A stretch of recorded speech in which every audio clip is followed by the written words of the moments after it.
వేదిక మీద ఉన్న పెద్దలు, ఈ మ్యాజిక్ ట్రైనింగ్కి 3 రోజుల నుంచి వచ్చినటువంటి ప్రతినిధులు, మీ అందరికీ కూడా పీపుల్స్ ప్రోగ్రెస్ ట్రస్ట్ తరఫున అభినందనలు తెలియజేస్తున్నాను. ఆల్రెడీ నా ముందు మాట్లాడినటువంటి నరేష్ గారు, కృష్ణారావు గారు మీకు కొన్ని విషయాలు చెప్పున్నారు. ముఖ్యంగా ప్రగతి నగర్ యొక్క ప్రత్యేకత కొంత తెలియాల్సినటువంటి అవసరం ఉంది. మీరు వివిధ జిల్లాల నుంచి, రాష్ట్రాల నుంచి వెళ్ళి వచ్చున్నారు కాబట్టి ప్రగతి నగరు హైదరాబాద్ ఆల్మింగ్ కంపెనీ కార్మికుల కోసం 725 ప్లాట్లు కొని ఇల్లు కావాలి అనేటువంటి ఉద్దేశంతో LICతో లోన్ తీసుకొని ఇల్లు ఏర్పాటు చేసుకోవడం జరిగింది.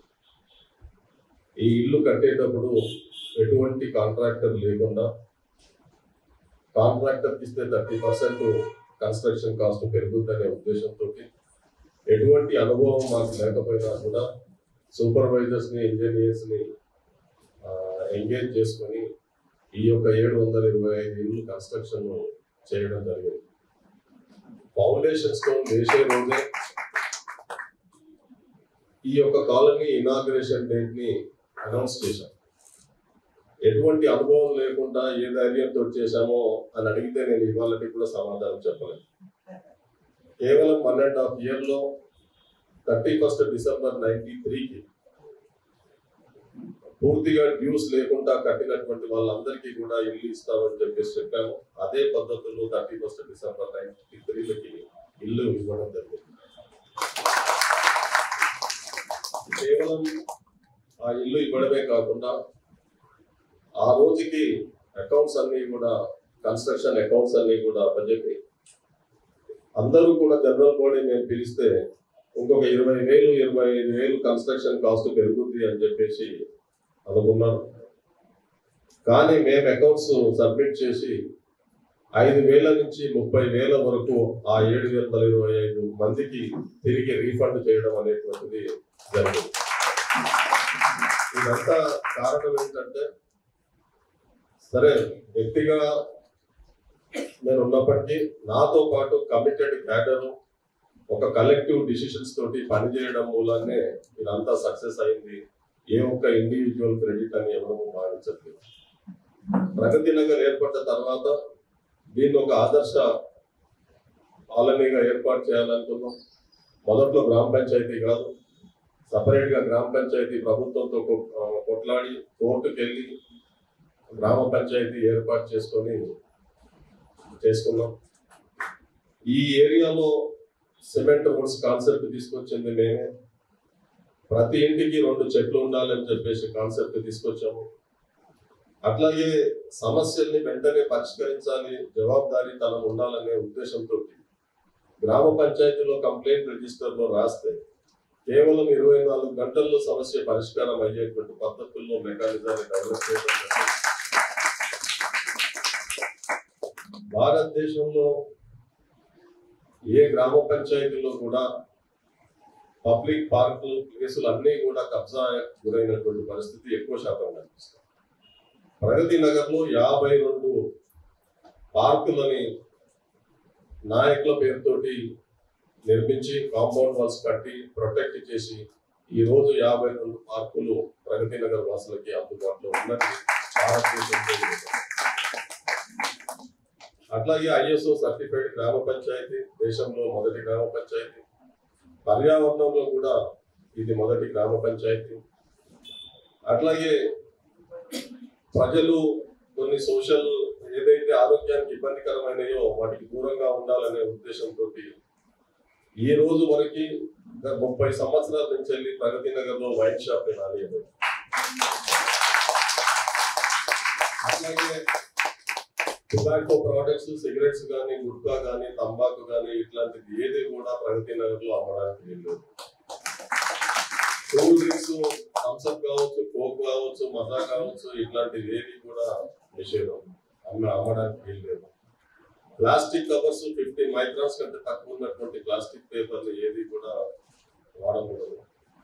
అడుక్కు తినేటువంటి దాన్ని కూడా ప్రగతి నగర్ లో మేము నిషేధించాం. ఎవరికైనా పని కావాలంటే మేము పని కల్పిస్తాం తప్ప అడుగుతున్న సంస్కృతి కరెక్ట్ కాదు అని చెప్పేసి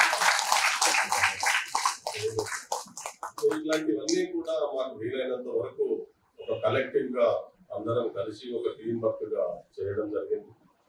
కానీ ఇవాళ ఏంటంటే ప్రగతి నగర్ గ్రామ పంచాయతీ పోయి వాళ్ళ కార్పొరేషన్ అనేది ఒకవేళ మేము ఇది అభివృద్ధి చేయకపోతే బాగుండేదేమో అనిపిస్తా ఉన్నప్పుడు అభివృద్ధి చేయడం మూలాన సిటీకి దగ్గర ఉండి ప్రభుత్వ దృష్టిలో పడి ఇది గ్రామ పంచాయతీ కాదు దీన్ని కార్పొరేషన్ చేయాలని 3 విలేజ్ని కలిపి కార్పొరేషన్ చేశారు. మన ఆధీనంలో లేకుండా పోయింది. ఇవాళ అన్ని కూడా ఒకటొకటి సాధించుకున్నటువంటి అన్ని కూడా నేరుగా మా కళ్ళ ముందే నీరు కారుకుంటున్నటువంటి పరిస్థితి. సో అది ఒక భాగం.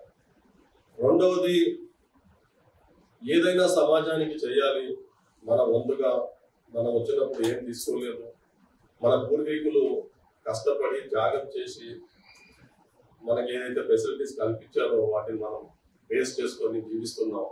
మనం కూడా కొంత వచ్చే తరాలకి అందించాలి అనేటువంటి ఉద్దేశంతో ముఖ్యంగా ఒక ట్రస్ట్, పీపుల్స్ ప్రోగ్రెస్ ట్రస్ట్ అనేటువంటిది ఏర్పాటు చేయడం జరిగింది. అందులో education, hospitals, old age home, skill development, ఈ 4 అబ్జెక్టివ్స్ పెట్టుకొని మేము పనిచేస్తా ఉన్నాం.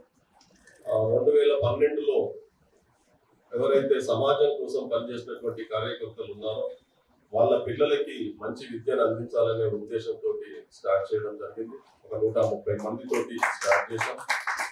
అది ఈ రోజు నెమ్మదిగా కేవలం సామాజిక కార్యకర్తల పిల్లలకే కాకుండా ఇతర పేద పిల్లలకి, ముఖ్యంగా అనాథ పిల్లలకి, లేదా సెమీ ఆర్ఫన్స్ తల్లి కానీ తండ్రి లేనటువంటి పిల్లలకి, ఎక్కడైనా అట్లాగే బాగా నిరుపేద పిల్లలకి సెలెక్ట్ చేసుకొని ఈ రోజు దాదాపు 130 మంది నుంచి వెళ్ళి 825 మంది పిల్లల వరకు మన ఫ్రీ ఎడ్యుకేషన్, బోర్డింగ్, లాడ్జింగ్ ఇవ్వడం జరుగుతూ ఉంది. 4th, 5th క్లాస్ నుంచి ఈ రోజు ఇంజనీరింగ్ వరకు, మెడిసిన్ వరకు యుఎస్ పోయినటువంటి వాళ్ళు దాదాపు ఈ ట్రస్ట్ నుంచి వెళ్ళి బెనిఫిట్, ఎంతో కొంత బెనిఫిట్ అయ్యి చదువు రూపంలో ఒక 2000 మంది పిల్లలు ఆల్రెడీ బయటికి వెళ్ళడం జరిగింది. ఇప్పుడు రేపు వచ్చేటువంటి జూన్లో మరొక 1000 మందిని తీసుకోవాలి అని చెప్పేసి మా పీపుల్స్ ప్రోగ్రెస్ ట్రస్ట్ భావించడం జరిగింది. తెలంగాణ రాష్ట్రంలో ఉన్నటువంటి ప్రతి గ్రామం నుంచి ఒక్కరినైనా కూడా ఒక్కరినన్నా తీసుకొని మనం వారికి మంచి విద్యను అందించి, మంచి విద్యతో పాటు ఇట్లా సైంటిఫిక్ థింకింగ్, మూఢనమ్మకాలపై వాస్తవాలు తెలియజేస్తూ వాళ్ళని ఒక మంచి సిటిజన్స్ గా ఏర్పాటు చేయాలనేటువంటి ఉద్దేశంతో మేము ఆ లక్ష్యాన్ని పెట్టుకున్నాం. రాబో 10-15 సంవత్సరాల్లో ఒక 25,000 మంది పిల్లల్ని తెలంగాణలో ఉన్న ప్రతి వార్డు నుంచి, ప్రతి గ్రామం నుంచి వెళ్ళి తీసుకొని పీపుల్స్ ప్రోగ్రెస్ ట్రస్ట్ వాళ్ళకి మంచి విద్యని అందించి మంచి బుద్ధుల్ని కూడా అందించాలని చెప్పేసి లక్ష్యంతో మేము పెట్టుకోవడం జరిగింది. వాళ్ళు ఎడ్యుకేషన్ పొందడంతో పాటు వాళ్ళు ప్రయోజకులు అయిన తర్వాత వాళ్ళ కుటుంబాలని, వాళ్ళ పేరెంట్స్ ని చూసుకుంటూ తిరిగి ఎంతో కొంత సమాజానికి పనిచేయాలనేటువంటి ఆలోచన వాళ్ళకి కలుగుతుంది అనేటువంటి స్వార్థంతో మేము అది పనిచేస్తా ఉన్నాం. అది ఆచరణలో చూడాల్సినటువంటి అవసరం ఉంది. రేపు జూన్లో మాత్రం ఒక 1000 మందిని తీసుకోవడానికి మేము ప్రయత్నం చేస్తా ఉన్నాం. ఆల్రెడీ ఆ ప్రయత్నాలు జరుగుతూ ఉన్నాయి. ఏప్రిల్ 24 నాడు 33 జిల్లాల్లో పరీక్షలు నిర్వహించడం జరుగుతుంది. మీ దృష్టిలో కూడా మీరు వివిధ జిల్లాల నుంచి ఉన్నారు, రాష్ట్రాల నుంచి ఉన్నారు. ఎక్కడైనా మీకు అనాథ పిల్లలు కనుక ఉండి చదువుకు నోచుకోకపోతే వాళ్ళని మాకు రిఫర్ చేయండి. వాళ్ళ మొత్తం బాధ్యత, చదువుకునేటువంటి బాధ్యత, చదివించే బాధ్యత మేము తీసుకుంటాం. ఒకవేళ చదువు